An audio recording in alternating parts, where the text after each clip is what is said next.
head back to your experience as an Infanteer, because that's what you know the most about right now.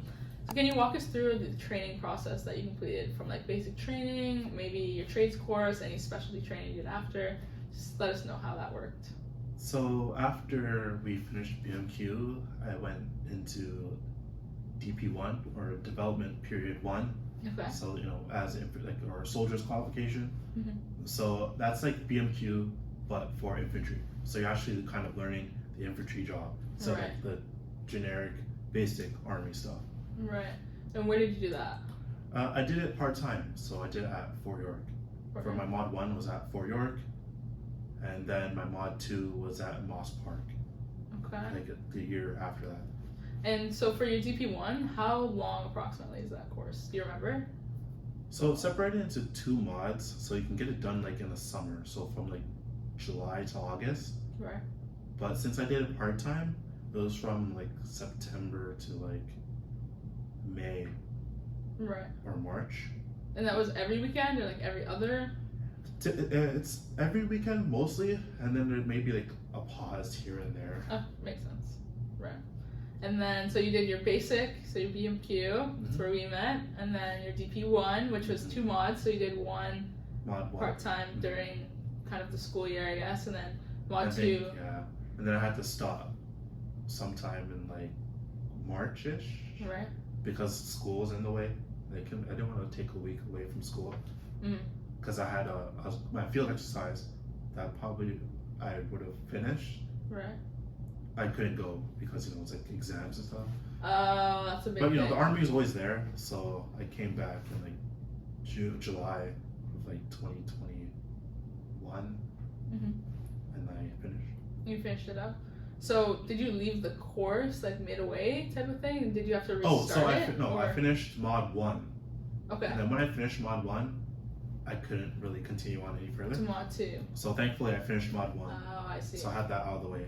And Right. then I jumped onto a Mod 2. Right, later. Okay, so it's not like you just walked out Yeah. halfway through Mod 1 and then Yeah, walked in halfway to another Mod 1. Like, That's you right. can't really do Yeah. that. Or that's more of a gray area. Yeah, it's more of a Case by case, probably. Case, probably. Yeah, okay. And then, so you did your basic, and then your DP1, and then what's after DP1? So after DP1, you're back to your unit, and you're conducting weekend exercises. There's opportunities such as basic machine gunner. There's heavy machine gunner, and you can get your 404s or the Department of Defense, your driver's license. Oh. So you can drive either. That's interesting. Yeah, it's, civilian grade cars like vans, or milcots, like military vehicles, but they're commercial off the shelf. It's like Ford F-150s. Right. And then there's the actual like MSVS, like the troop carrier transports. Because like there's different types of driver's courses that you can take within that you can get rated on.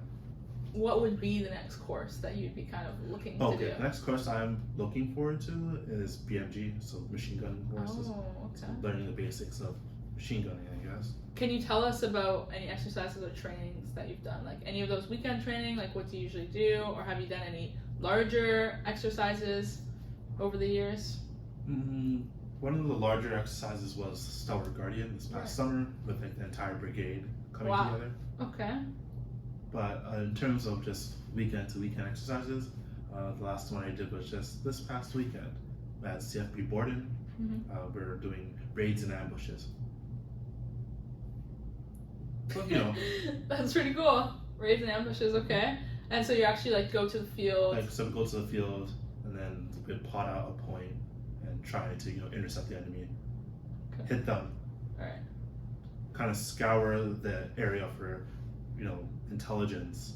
For example, if we hit a convoy, we go in, hit them, eliminate the enemy. Scour for intel, Right. material, destroy any material, for example, take care of their POWs and kind of get off the site, for example. Wow. So that was one scenario that we did go through. Wow. And then I believe the Saturday night into the Sunday, we kind of did like a little insertion. They say I believe it was like 7 or 8 kilometers from one end of the training area to the other. Right. And we set up an ambush there. Okay. But unfortunately, we didn't get our target because the map, the topography kind of changes. Mhm. So there's kind of like we're all lined up against one ridge, facing a dirt track, and then there's another road. But I guess we thought that they were coming through the dirt track, not the road. Not the road, right? So not everything goes to as planned. Right, as it wouldn't in real life if you're actually doing this necessarily, right? That's why you have training. And then every weekend kind of varies. So we did raids and ambushes this weekend, and then the last weekend, which was like Saturday. Our September exercise, I believe, was like a force on force. So we're kind of like looking. So our company was kind of split into 2 platoons. Okay. And we're kind of like looking for each other. Oh. So we're doing like reconnaissance patrols into their territory. It's like the training area was kind of split between our side and their side. Right. One of us, one platoon was kind of taped out in to identify each other. Right. We were taped out in like red tape, and then the other platoon was taped out in blue and yellow. So you kind of made like a lot of Ukraine Russia jokes. Oh. So, right. It's like so we're searching for each other. Right. We'll do like I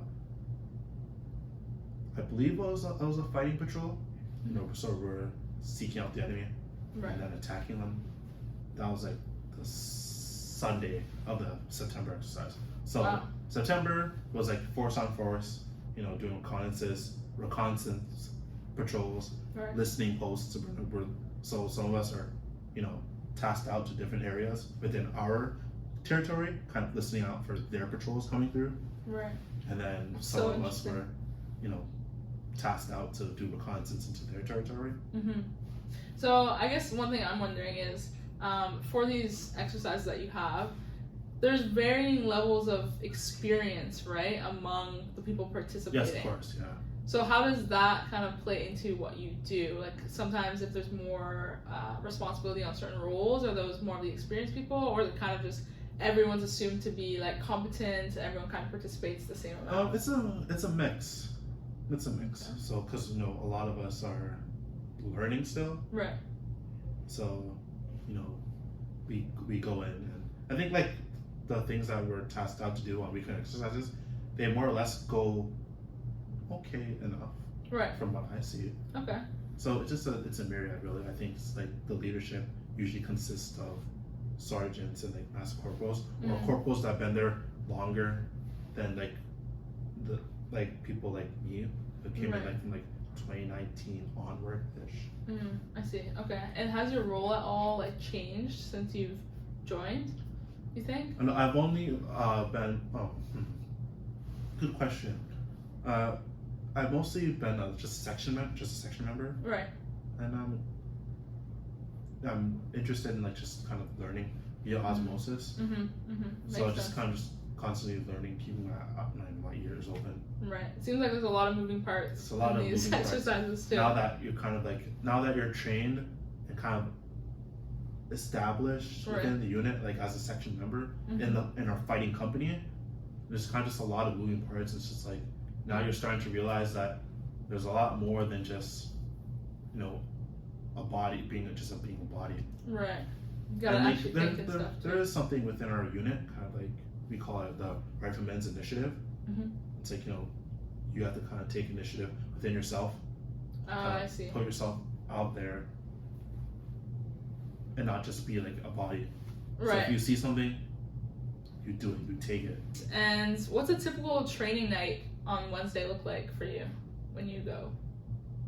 So typically, we would arrive, we'd sign in, get our pay for the evening. Okay.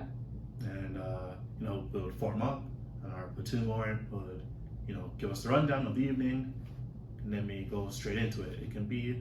It varies really. It could be, a classroom lesson on patrols, ambushes, or it can be, a period of physical training, or we can actually physically practice going through, a patrol or defense, things like that. Okay. It varies between practical, hands-on learning, and then classroom theory stuff before we gear up for a weekend exercise. Okay, no, that makes a lot of sense. And do you know if that's usually planned by like the officers? Is that what do they plan those things, or is it like senior NCOs? From what I hear, it's a mix between the senior NCOs and the officers that usually plan the stuff. Plan the evenings. My weekly night was Fridays, and we were at Denison Armory, and it did vary. Like sometimes there was PT, sometimes we worked on drill, especially if we had something coming up where we had to look like we've actually marched together That's before. what I did last Wednesday. Yeah, there you go. And we've done like firearm drills when we had testing coming up. So it does vary, definitely, and I think it also kind of depends on if you have a big exercise coming up, maybe you're tuning in a bit more towards that exercise.